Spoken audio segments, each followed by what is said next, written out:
Hujan turun sejak dini hari, tanpa jeda sedikit pun. Suaranya menghantam atap rumah, seperti ketukan yang tak sabar. Ibu terbangun lebih dulu dan duduk di tepi kasur. Ia menatap jendela yang buram oleh air. Hujannya kok nggak berhenti? Katanya lirih. Ayah hanya menghela napas dari balik selimut. Di luar, angin mendorong hujan ke segala arah. Jalanan mulai berubah warna menjadi coklat keruh. Selokan di depan rumah terdengar penuh. Airnya bergerak cepat, tak biasa.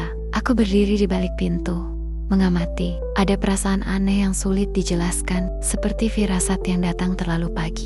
Rumah masih utuh, tapi suasana sudah berubah. Kami belum tahu hari itu akan panjang. Air pertama masuk tanpa suara besar. Ia merayap pelan di lantai ruang tamu. Karpet mulai basah di bagian pinggir. Ibu langsung berdiri dan berteriak memanggil kami. Air, masuk. Suaranya pecah oleh panik. Ayah bergegas ke depan rumah.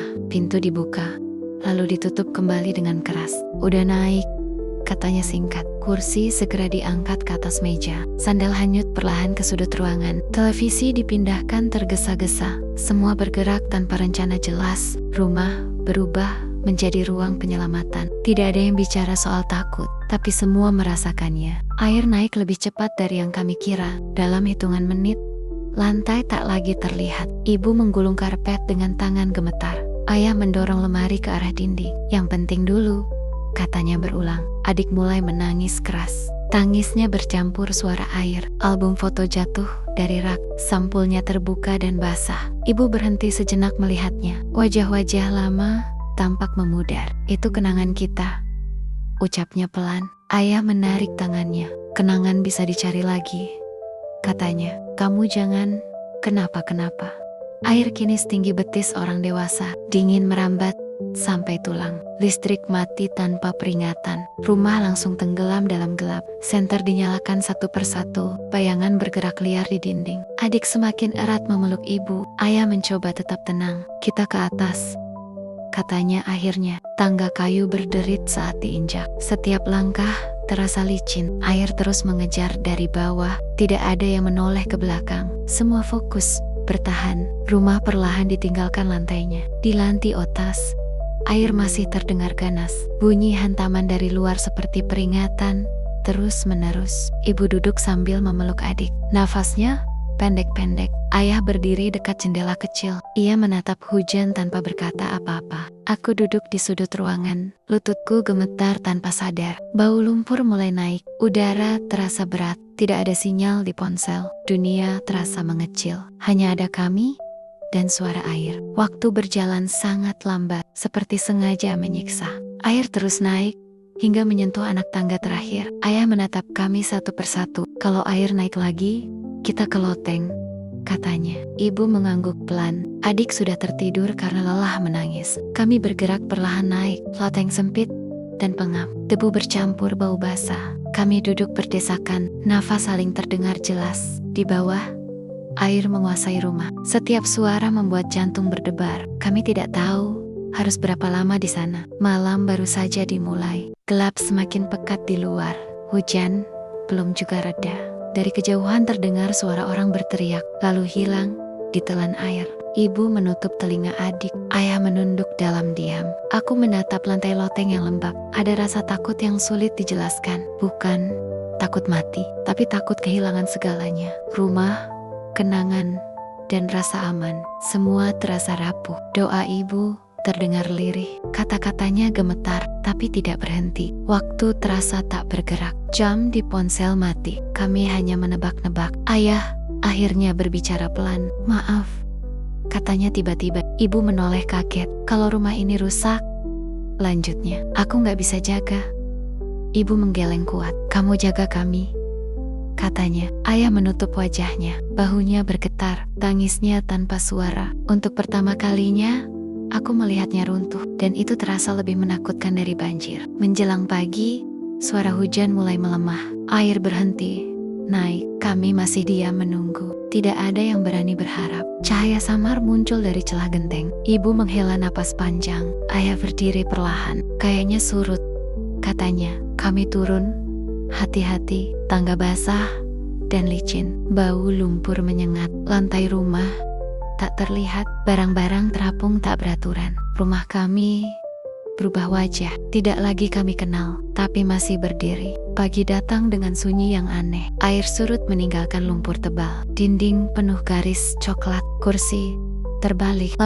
Ibu duduk di lantai tanpa bicara. Tangannya kotor oleh lumpur. Ayah mengambil sapu patah. Ia mulai membersihkan tanpa kata. Aku memungut barang yang masih bisa diselamatkan. Banyak yang rusak, banyak yang hilang. Rumah terasa kosong, bukan karena barang, tapi karena kejadian semalam. Tetangga mulai keluar satu persatu. Wajah mereka sama lelahnya, tidak banyak bicara, hanya saling angguk. Ember berpindah tangan, sapu digunakan bergantian. Ada yang membantu tanpa diminta, ada yang hanya duduk terdiam. Banjir menyamakan semua orang, tidak ada yang lebih beruntung. Semua sama-sama kehilangan. Lumpur di kaki terasa berat, tapi kebersamaan membuatnya lebih ringan. Untuk pertama kalinya sejak hujan, aku merasa hangat, bukan karena matahari, tapi karena manusia. Ibu menemukan album foto yang kemarin jatuh. Halamannya lengket, beberapa foto rusak parah. Ia menjemurnya di bawah matahari. Masih bisa, katanya. Suaranya pelan, tapi yakin. Ayah tersenyum kecil. Adik berlari-lari kecil di halaman. Ia sudah tertawa lagi, seolah lupa ketakutan semalam. Aku menatap rumah kami. Banyak yang harus diperbaiki, banyak yang harus diganti. Tapi kami masih di sini. Dan itu terasa cukup. Hari-hari setelah banjir berjalan pelan. Membersihkan lumpur menjadi rutinitas. Dinding dicat ulang seadanya. Perabot diperbaiki semampunya. Bekas air masih jelas terlihat, seperti luka yang belum sembuh. Ayah bilang, tidak perlu dihapus semua, biar jadi ingat, katanya. Ibu, kami belajar hidup dengan bekas. Tidak semua luka harus hilang. Sebagian cukup diingat, agar lebih hari-hari ke depan. Hujan kembali turun beberapa hari kemudian. Tidak sederas sebelumnya, tapi cukup membuat semua terdiam. Kami saling menoleh tanpa kata. Ayah berdiri di pintu. Ibu memeluk adik. Aku menatap langit. Jantung berdebar lebih cepat, tapi air tidak masuk. Selokan masih aman. Hujan berhenti. Nafas kami lega bersamaan. Banjir mungkin pergi, tapi trauma tinggal lebih lama. Kami belajar berdamai dengannya. Beberapa minggu berlalu, rumah mulai terasa rumah lagi. Bau lumpur berganti aroma sabun. Tawa kembali terdengar. Makan bersama kembali sederhana. Ibu menata dapur dengan perlahan. Ayah memperbaiki pintu yang rusak. Aku membantu sebisanya. Tidak ada yang sama persis seperti dulu, tapi ada yang baru tumbuh. Rasa syukur yang lebih dalam. Rasa kebersamaan yang lebih kuat. Kami tidak lagi menganggap rumah sebagai benda, tapi sebagai tempat bertahan. Suatu sore, ibu duduk di teras. Ia menatap langit yang cerah. Kalau nanti kejadian lagi, katanya, kita sudah siap.